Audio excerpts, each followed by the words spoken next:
00611603. Statement of Matthew Freedman regarding a bakery in the small town of Hillsboro, Missouri. Shipped to the Magnus Institute from the Usher Foundation on the 7th of July, 2007. Statement begins. You come to expect murder in St. Louis.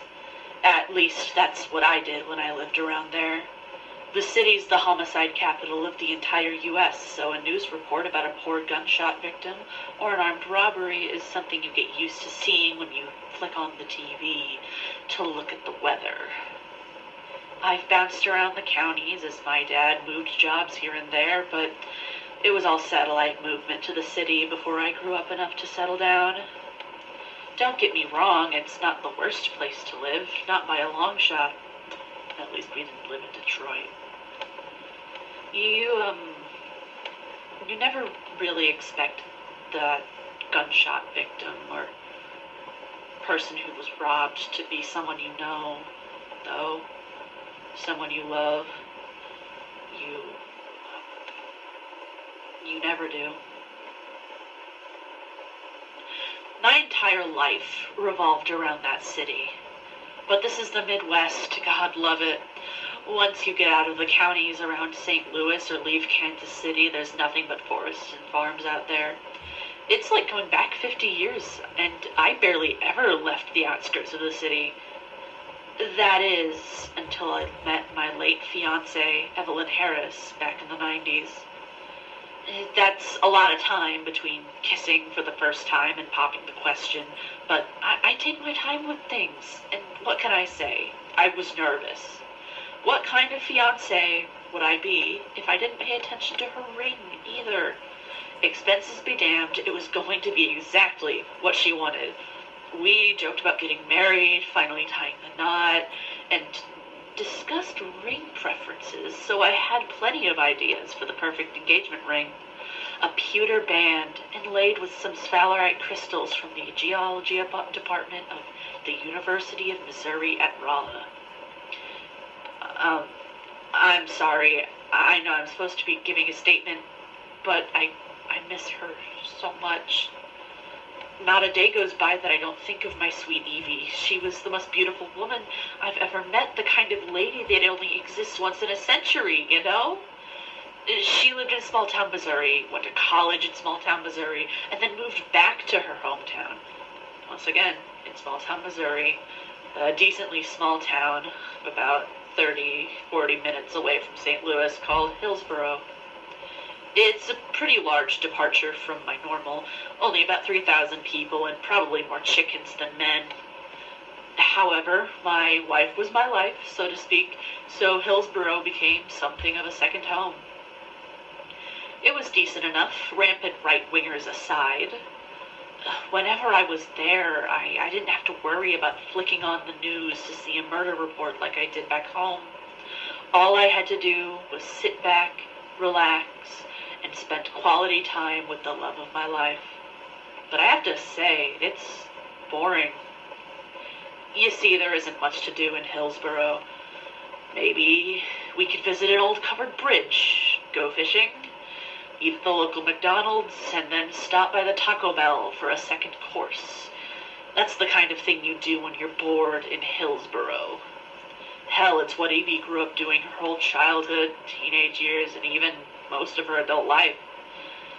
Then, in the summer of 2003, Bell's Baked Goods opened up off North Lemay Ferry.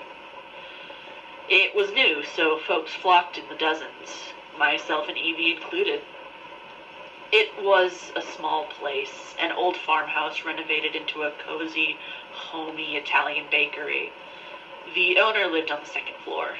The place looked like it had been pulled from some pin-up illustration, minus the nude women and plus some crucifixes here and there.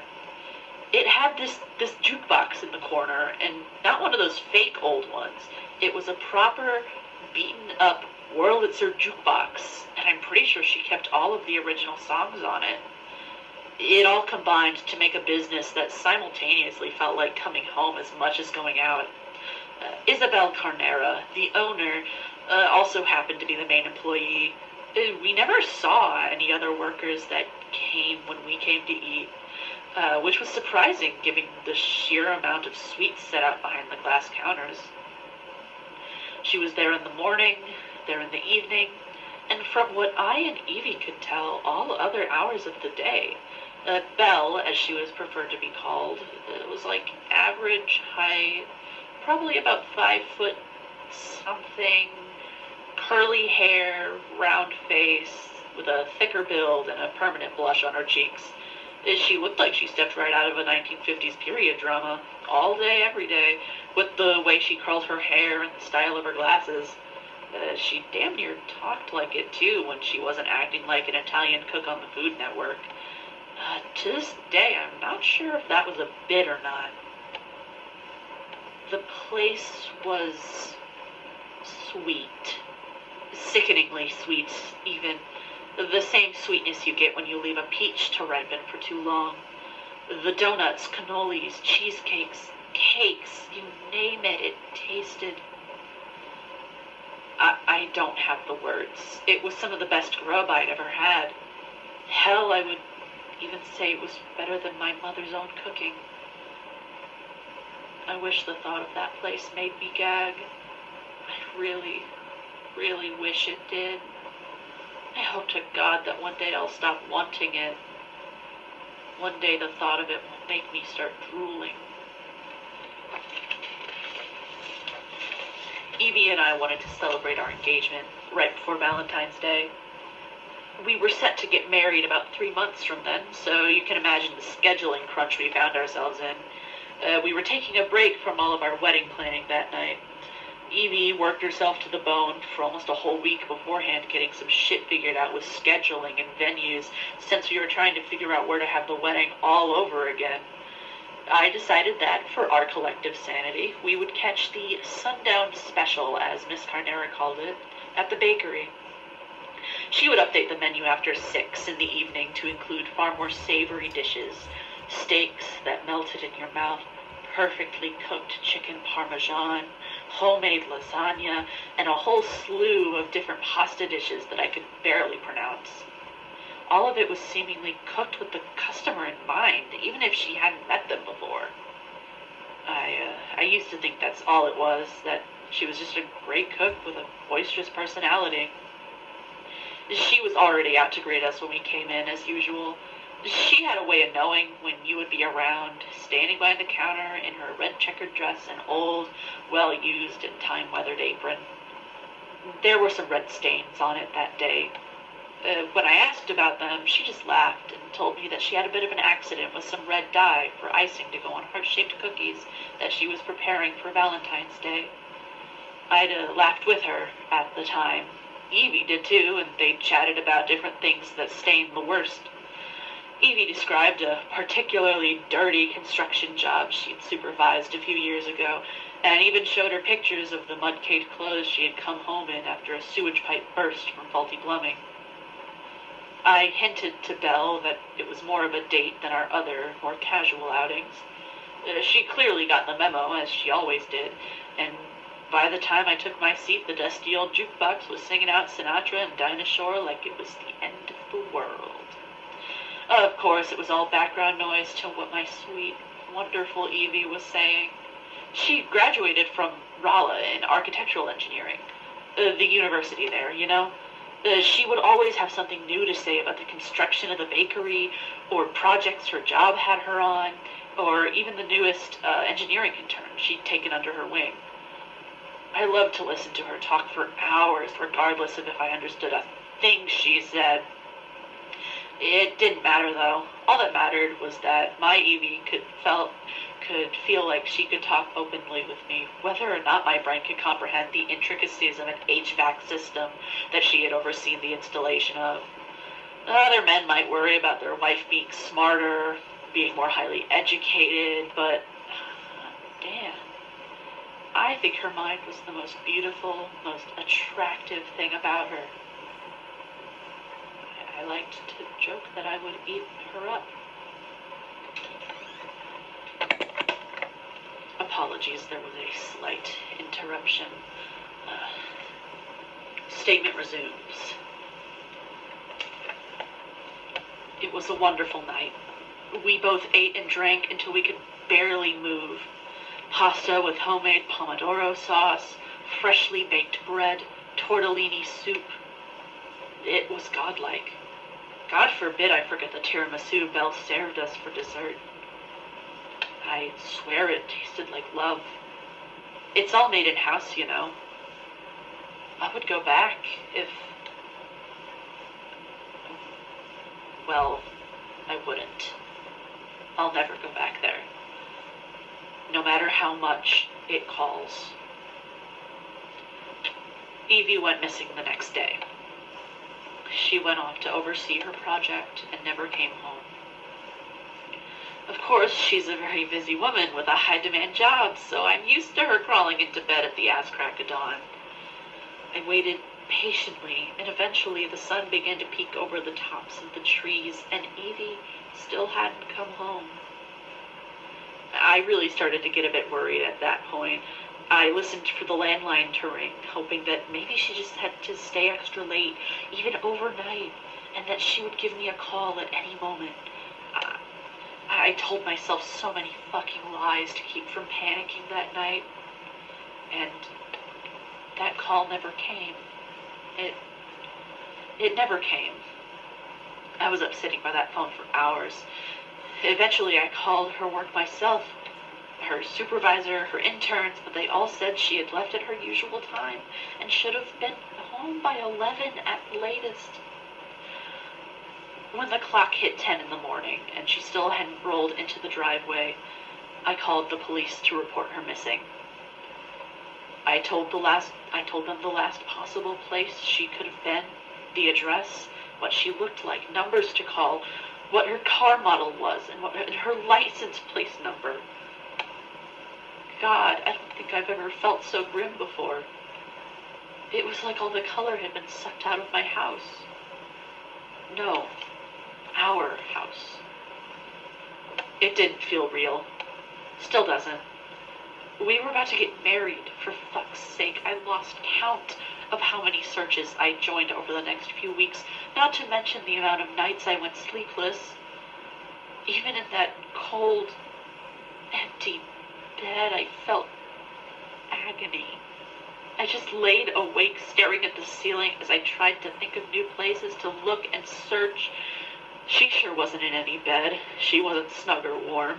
She had to be terrified, scared, and if not that, fighting for her life against some fucking captor. I thought about it so much that it actually made me throw up during one of the nights.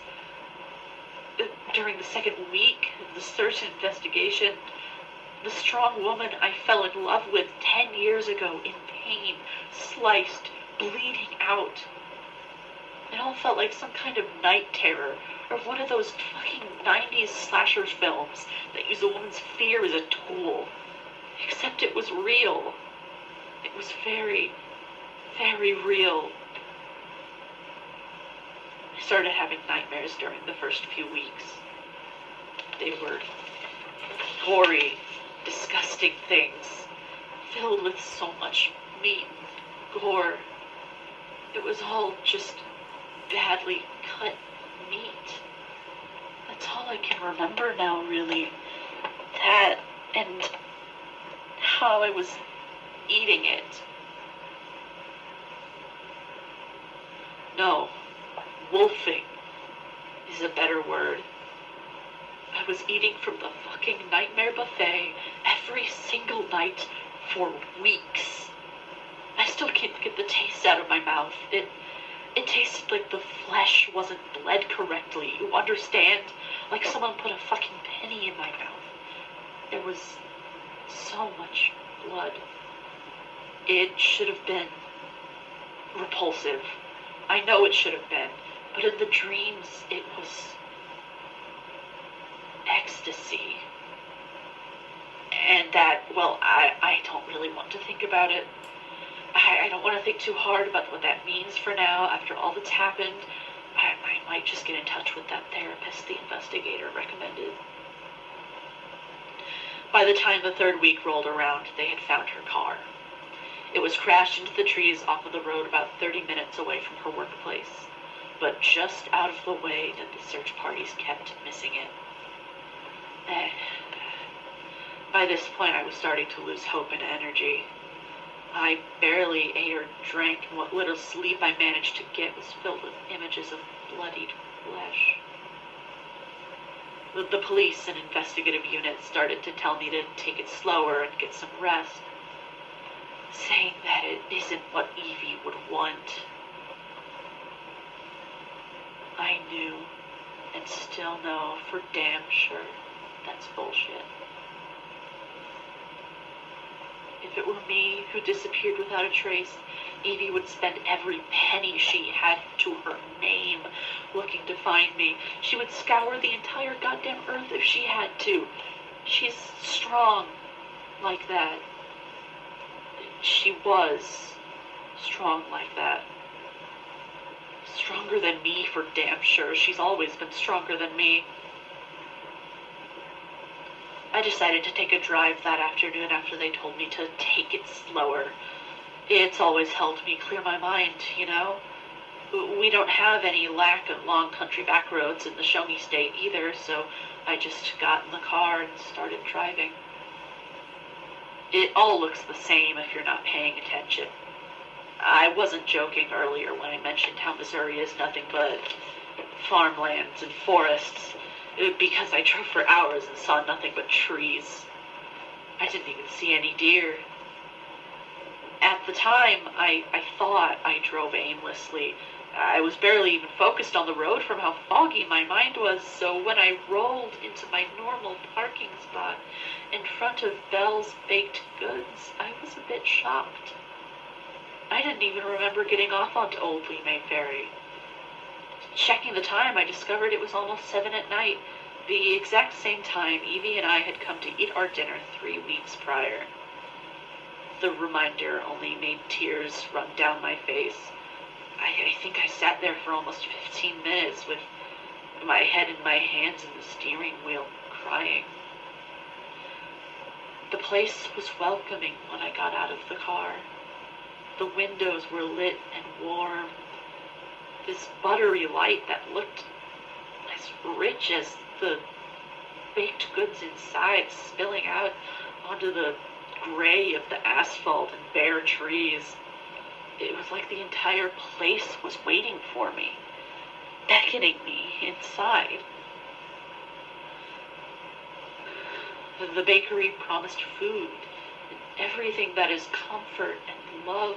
I could hear the old jukebox humming out some Nat King Cole, and honestly, I was glad I wandered in there at the time. I didn't have my wallet. I didn't plan on stopping anywhere when I got into the car, but at least I would walk in and sit next to the fireplace that Belle always kept stoked during the winter. She was cleaning the countertops when I walked in the door. Under the crucifix she always felt hung on the wall behind the counter. She greeted me, sounded happy to see me. She said that it was late in the evening, asked what brought me here, said that I hadn't been around in a little while. She had this smile on her face, and it faded slightly when I told her that I just wanted to clear my mind and ended up here. She'd nodded sympathetically and stopped her cleaning to come round the counter. She led me to the booth next to the fire, sat me down, and listened as I started pouring my heart out about Evie's disappearance. At some point, she slid a cup of warm hot chocolate in front of me and some fresh chocolate chip cookies. She said that they were on the house, then pulled up a chair and sat at the table. As for the second time that night, I broke down sobbing. They were shoulder-heaving sobs, the kind that make you feel like you can't breathe. All the while, her eyes and face were soft and accommodating, and she just seemed so understanding of my loss. She said that she knows what it's like to lose family. And after she said that, she fetched some Kleenex and put a hand on my shoulder. She said that Evie was one of the sweetest women she had ever had the pleasure of serving, and that she would make me a dish, no payment needed, that it was on the house. She was eager, very eager, but at the time I was so clogged up with tears and grief that I just couldn't catch it. I assumed she just wanted to brighten my spirits.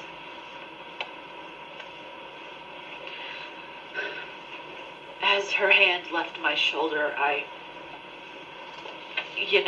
there isn't really a way to describe it. Nothing was wrong, I'm sure of it, but I felt like I was aware of the muscles in my shoulder and my arm.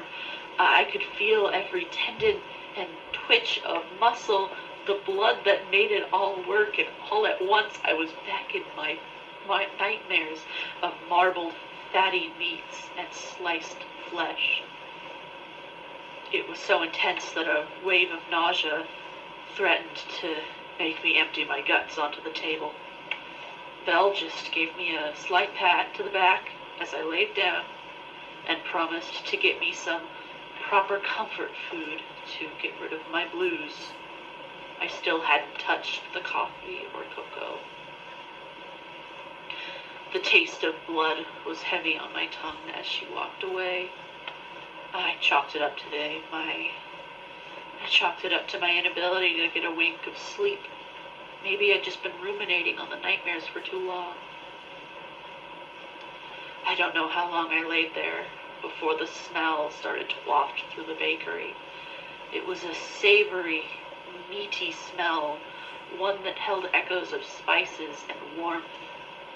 It was the best thing to ever grace my nose.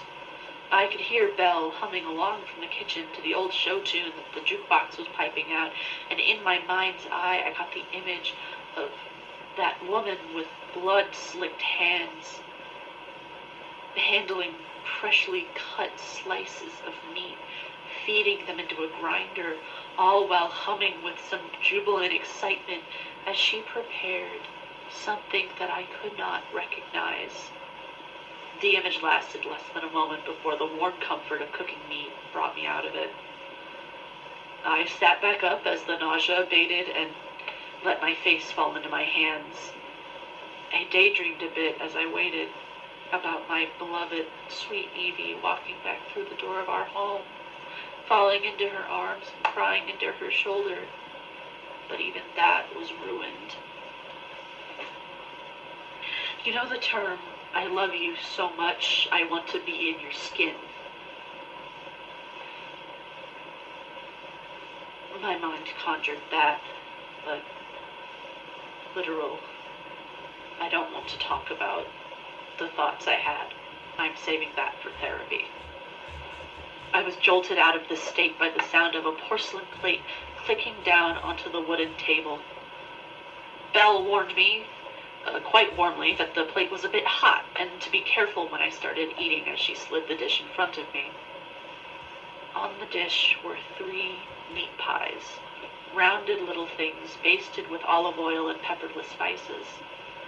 Spiced rice sat on the side as a compliment, but all my eyes could focus on were those pies. I'm pretty sure I started drooling onto the table when she set the plate in front of me. She stood by the booth and, with bloodshot eyes, watched me pick up the first pie and take my first bite. It was the best thing I've ever tasted, before or since. The flavors were intense, and the ground meat and spices inside were tender. It tasted like some sort of pork, sourced from the fattest, healthiest sow they could possibly find. The bread was divine, crunchy on the outside and soft on the inside, but nothing compared to the juicy, delicious, sweet meat within. I didn't pay attention to the rice as I devoured the first pie, and then the second. I couldn't stop myself. Hell, I could barely even breathe through my mouthfuls. She was talking as I ate, standing over the table, and sometimes gesturing with her hands. I couldn't even pay attention, though, so I just nodded, smiled, and kept devouring. Her hands were red in my periphery. I bit into the third pie and chipped my tooth.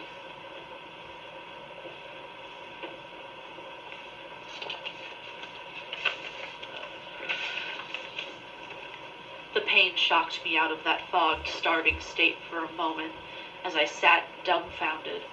It brought me back to myself, and now that I wasn't wolfing down the pies, I could feel drool and whatever else was in those pies slipped down my chin. I saw the mess on my plate, half-chewed bits of food that had fallen from my mouth in my haste to stuff as much down my throat as possible, the untouched rice, and now the half-bitten third meat pie in my hands.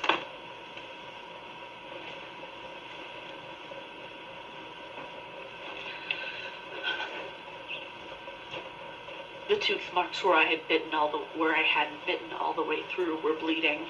I swear to God they were bleeding. The blood was warm, and as I reached up to wipe my mouth, my palm came away smeared with red. I was confused and horrified, and underneath the welling of red there was a flash of muted silver. With a shaking hand, I pulled the pie apart, revealing red, unbled flesh. And inside, just under where I bit into the pie, was a pewter band inlaid with sphalerite crystals from the geology department at the University of Missouri at Rolla. I stared at the ring for a very long time after it fell into the growing pool of blood on my plate. I couldn't breathe, couldn't think. The world had become a vacuum of ringing silence. The only senses that seemed to work were my smell, taste, and sight, each of which reminded me of the blood on my hands and in my plate, the meat in my mouth, and my dear, beloved Evie's engagement ring sitting in a rusted red puddle. I picked it up out of the plate and shakily wiped the blood away, and then I held it. I held it like it was the most delicate thing in the world. She said that she knew I would like it. She said, to finish up, that I didn't have to pay for it, that I didn't have to fuss. I could feel my muscles as she spoke, as my stomach dropped. I wanted to not like it. I wanted to throw it away. But I raised the bloody pie to my mouth, and I ate it.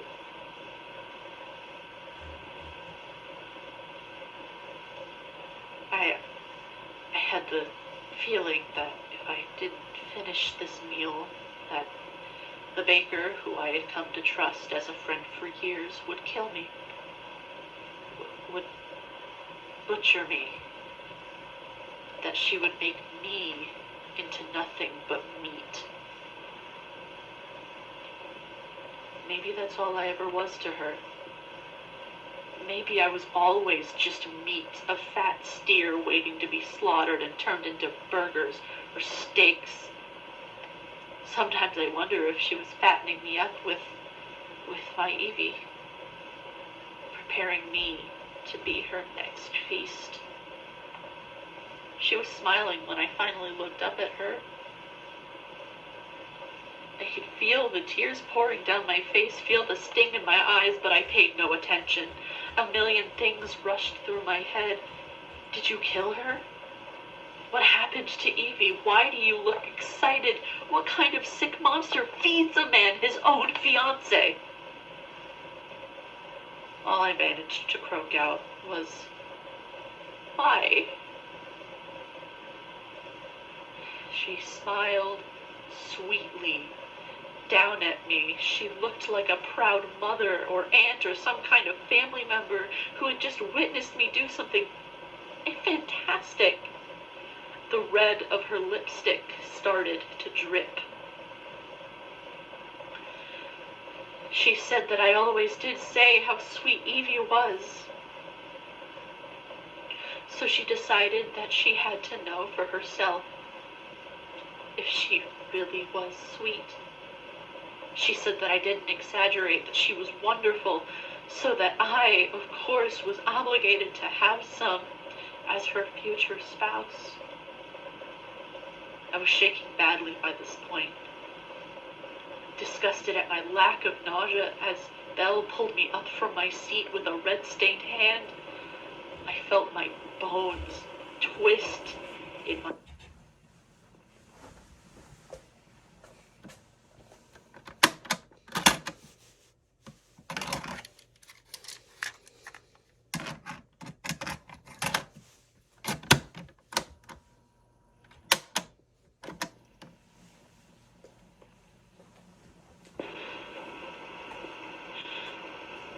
I felt my bones twist in my arm and my muscles spasm where she held me.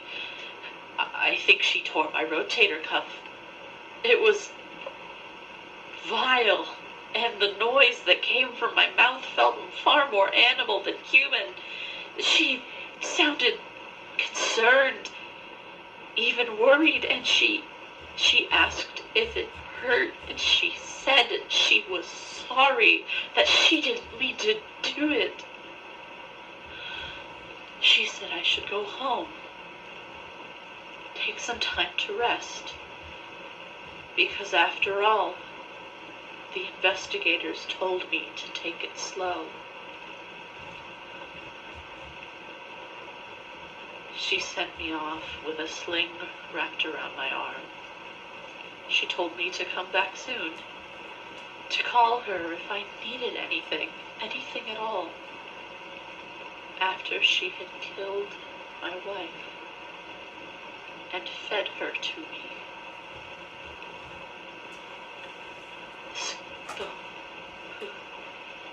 The worst part isn't that I ate her.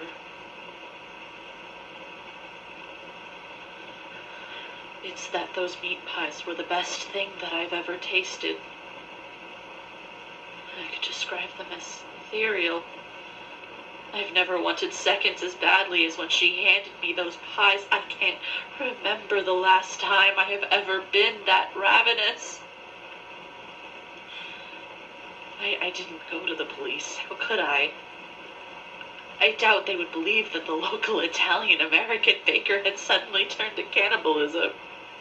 Even if I did go, they would probably brush it off as some night terror that felt too real to me, something to be treated with antipsychotics, and something that my mind conjured up to make the disappearance of my beloved Evie make sense. It's somewhat familiar, in a way. It reminds me of when Evie and I were reading Lamb to the Slaughter by Roald Dahl. It's a short story where the wife kills her husband with a frozen lamb shank to the back of the head, and then cooks it and serves it to the police. We had to read it in a college English class together. She joked about how she should have just cooked her husband instead of the lamb shank.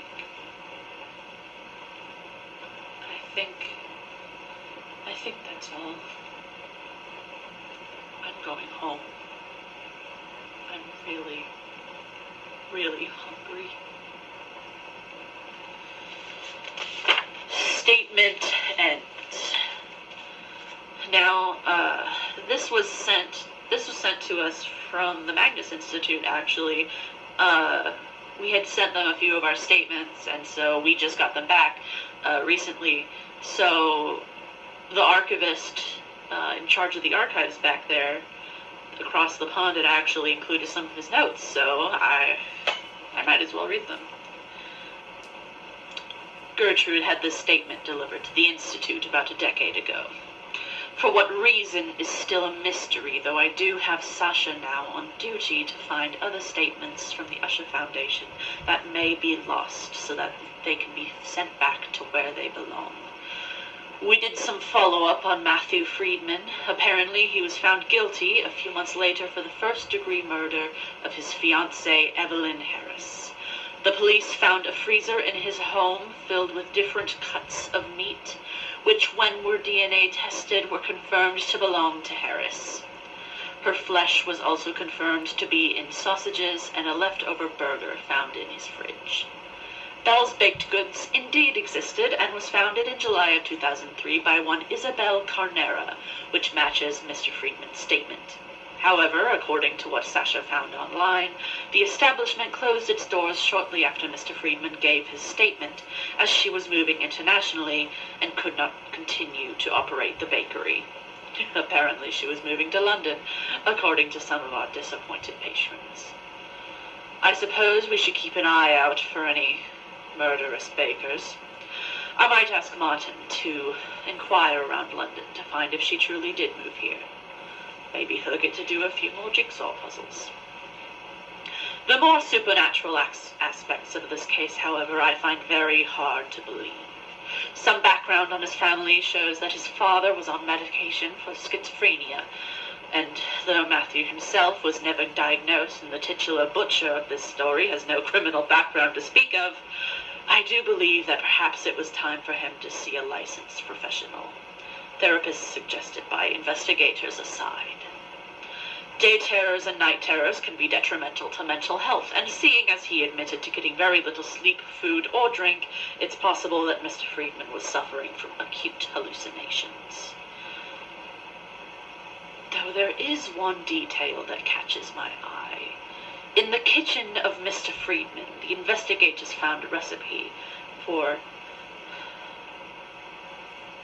schiscata stuffed with meat, written in the hand of one Isabel Carnera. At the top was written, "My recipe as requested, to remember your sweet, beloved Evie by." Recording ends.